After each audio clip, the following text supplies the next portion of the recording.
courtesies. And I call the honourable member for Goldstein. Thank you, Speaker. It is a privilege to represent a division honouring a suffragette. Vida Goldstein was the first woman to seek political office in the British Empire. The 18 October 1913 edition of the Mail of Adelaide wrote of Goldstein that even those most strongly opposed to her expressed political views cannot fail to recognise that her efforts are based on sincerity and inspired by a very genuine humanitarianism. That is the tradition I inherit from her and my predecessors, Ian McPhee, David Kemp and Andrew Robb. There is no humility that can honour their legacies. They are intimidating, especially to somebody who seeks to follow in their footsteps. Goldstein's status as a residential retreat with natural beauty, strong community, good schools, village shopping strips and sporting and sailing clubs draws many. It is a community that embraces a forward-looking, modern liberalism that aspires for economic and social progress built on the preservation of our culture and institutions. I embrace Goldstein as my political home because I share its values, a culture of hard work and enterprise, and of people who want to contribute to make a better Australia. I am proud to say that that embrace has been reciprocated. The people of Goldstein deserve somebody who will represent them, who is prepared to sacrifice for their trust. And I give thanks for that trust today. But it is up to Goldstein's representative to live and honour that trust every day in service. Speaker, I have watched with frustration as small politics too often has stifled tackling the big challenges ahead of us. I don't love the game of politics. My interest is public policy and how we secure this country's promise for future generations. And it's time to have some honest conversations. The days of Australia being an island continent producing finished goods for domestic consumption are over. Australia is part of a global supply chain exporting goods and services to the world. We must continue our national mission of economic reform to build Australia's future. Sir Robert Menzies stopped nationalisation and preserved private enterprise. His legacy allowed Hawke, Keating, Howard and Costello to free enterprise for the 21st century, and the latter had the courage to start the shift towards a tax system for our times.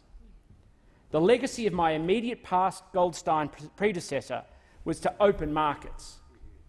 The benefits of trade agreements begin with the signing of a pen, but finish with new opportunity. Our task is to seize that opportunity, but we cannot do so if we are not competitive. Trade isn't just about goods, it's about professional service exports too. We live in an age where capital is mobile, and so is talent. Too many of our skilled workers face barriers in foreign markets to practice their profession. Prosperity underpins the pathway to opportunity. We need to restructure industries to create the employers for tomorrow. We can start by driving reform to shift domestic sectors like financial services and health into outward-looking export industries. Constructive reform of the health sector provides one of the greatest opportunities for this nation. It is a sector that is the perfect intersection of the budget, policy, human interest and outcomes, and technology. Technology is disrupting industries every day, and that is not set to change. We are producing more with less, securing efficiencies and displacing vested interests. But there is always a human cost. Those that survive best are those that incrementally adjust. If we don't start to have a sensible discussion around industrial relations, workers' interests are being put second. Security is no longer achieved by legislation or regulation alone. Wherever the barriers are greatest comes the incentive for technology to smash the status quo. Whether they accept it or not, those that argue for inflexible industrial relations are now the enemy of worker security. The same is true of tax reform. We must stop fiddling at the margins. I have never understood why we tax people more than companies. It fosters perverse incentives for the wealthy to redirect energy to minimising tax, rather than growing profits. Australia has always been a net capital importer. To continue attracting capital, we must have a competitive and just tax system. And we have to move towards a simpler 20% flat personal, company and consumption tax, which would ensure everybody pays, including multinationals, on their phantom profits. In any reform, we should always be mindful our social fabric frays easily. When people lose jobs, it isn't just their hip pockets that suffers, it can be their confidence, security and their perception of opportunity too. At the heart of a just society is intergenerational equity that recognises those that have passed have met their responsibility, and that now we must do the same for those that follow. With an ageing population, many are lonely, isolated, and their closest friendship is a nearby radio. No government program can replace the strength of social bonds, but they can displace them. Society isn't delivered by government from Canberra down. It comes from individuals coming together to form family, build community, and ultimately country. The task of advancing our society now falls to us. We decide the agenda, we set the tone. Now it is time for us to rise to the challenge. Cynicism pervades modern political life, but the best way we can combat that cynicism is to act with integrity. Australians need to see their parliamentarians act with conviction. Politics necessitates compromise on policy, and integrity comes from preferring defeat with your principles than to win without them. But integrity also comes from knowing yourself. The story of finding myself dominated my teenage years. For 6 of them, I let fear decide and determine who I could be. It wasn't until I was 18 that I chose to confront that fear. It was a fear that took an energetic 12-year-old and hollowed his confidence to eventually doubt his legitimate place in the world. Yet it was in those depths that I found my deeper inner strength. And as tormenting as that experience was, it is what has made me strong. I carry the confidence of knowing I have already conquered my worst bully. That's why I don't fear standing up, even when it is deeply unpopular. I am here to fight for the type of country we want to be. We should never forget that government does not run this country. Australians do, through their everyday pursuits, just like my family. My maternal grandpa left behind the genocide of his people. I never met him. He died before I was born. But I still see him every day when I look into the mirror and into his darkened, recessed Armenian eyes. After he married my grandma, together they ran a clothing factory on Garden Vale Road, lived on Head Street, and raised my mum and her sister Sandra, and later with grandma's second husband, Kevin. Yet despite its value, Ronald and Winifred's relationship was defined by the lived prejudice of others toward the marriage of a man with dark olive skin to a woman of Anglo ancestry. And that's why I don't shy from contemporary debates. It's not just for me. It's to honour the legacy of my grandma and my grandpa too.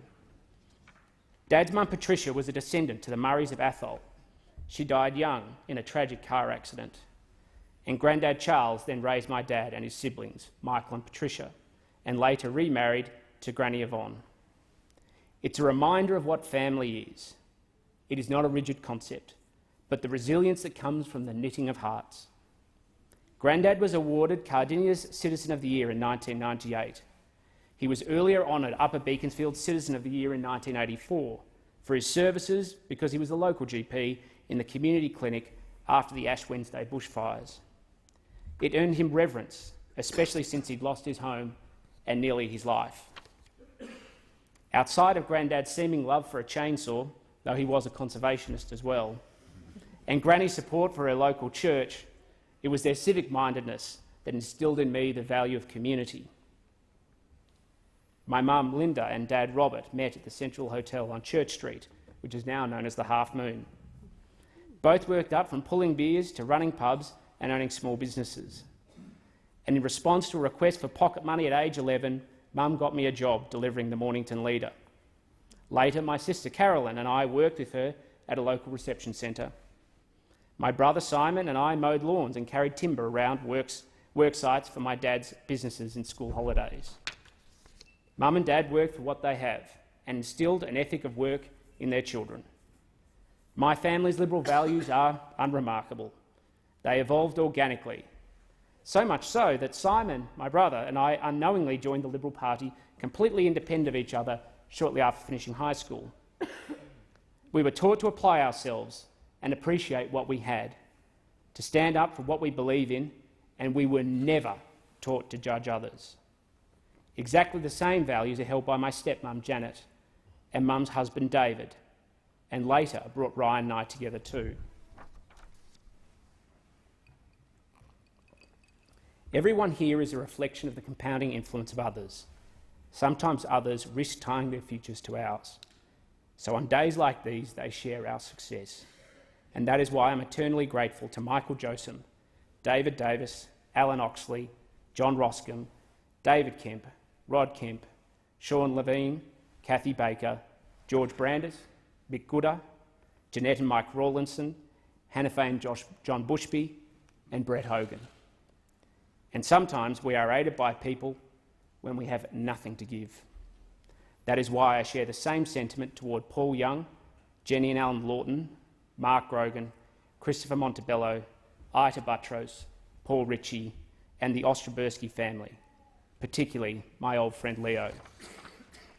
With all my family, my mum, my dad, Janet, David, Simon, who I'm very happy to see is here today, as well as my sister Carolyn, to my friends, and especially the large number in the gallery today, past and present colleagues, Bayside Forum supporters, and Liberal Party members, activists, campaigners and stalwarts, I want you to close your eyes and know these words are for you. Thank you. But most importantly, to my fiancé, Ryan.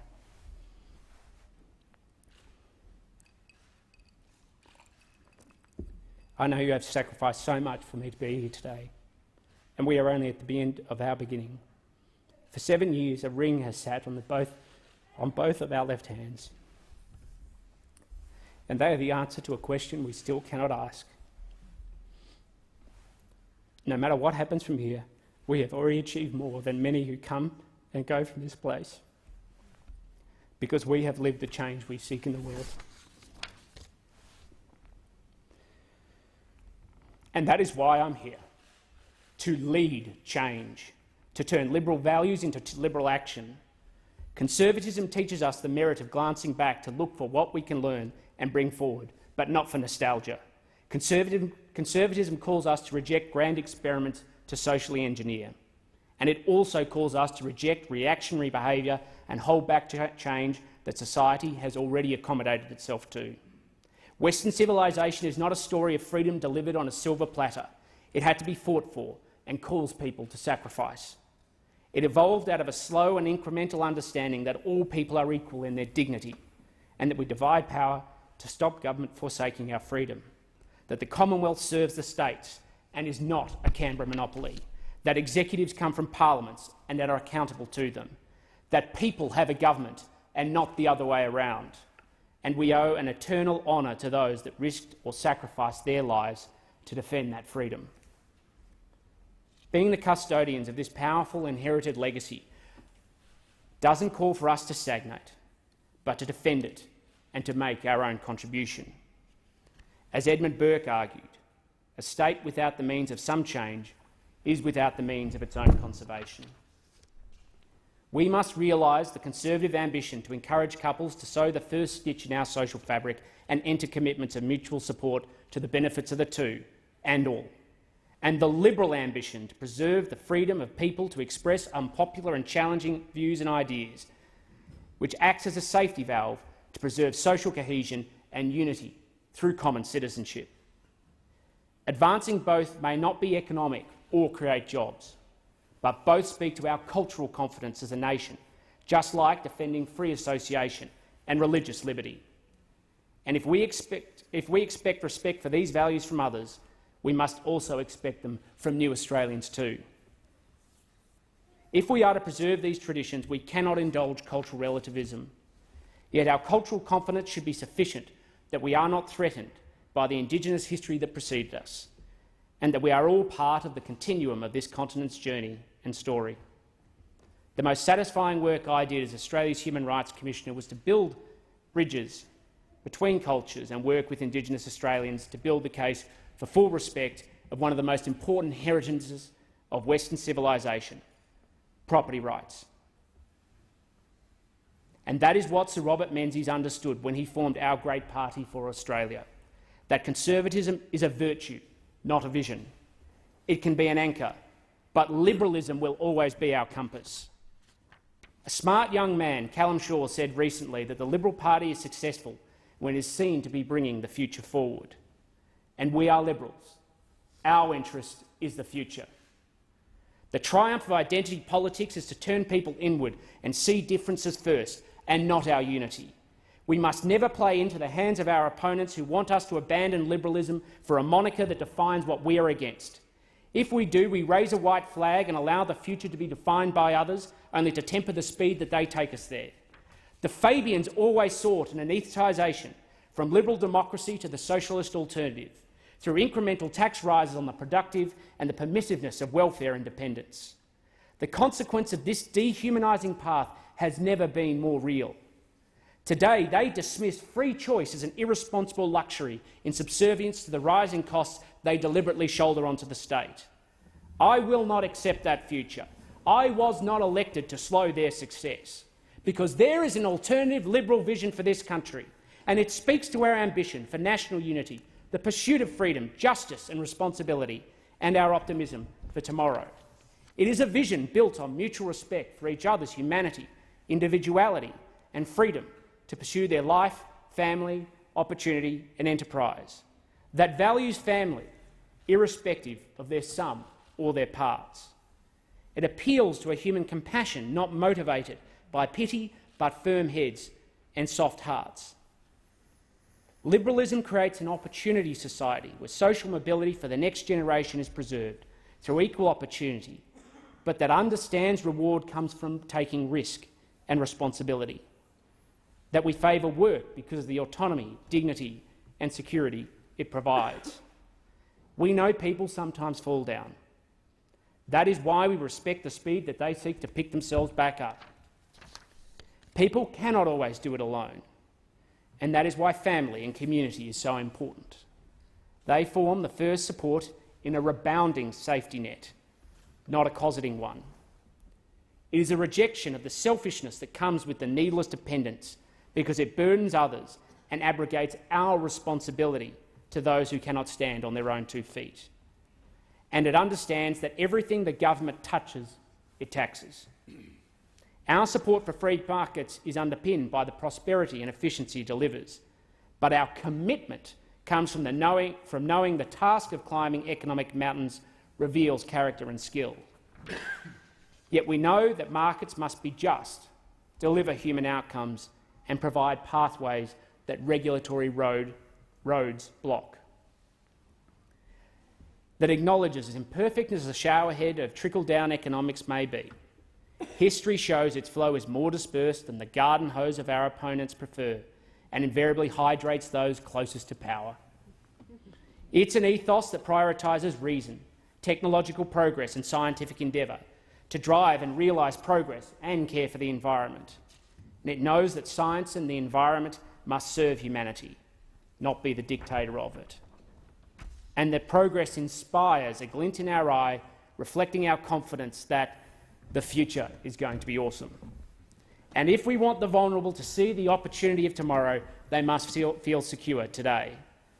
We know there is no new or old economy, just the opportunity of service and technology industries, financed by wealth created by mining, agriculture and value-added manufacturing, where the next generation are not shackled by the debt by the debt of others, because as the Finance Minister said recently, today's debt are tomorrow's taxes, and the young will not be free to pursue their own destiny. And ultimately we support these principles because they are the first line of defence to preserve our economic, social and national security by creating an investment all Australians have in a shared future. The people of Goldstein know that Australia can have a better future if we take responsibility today. that the best days are ahead, but they are earned, not given. That liberalism is always most successful when people can see their lives lived through our values, because it provides a pathway for individual achievement and we can move forward together. Thank you.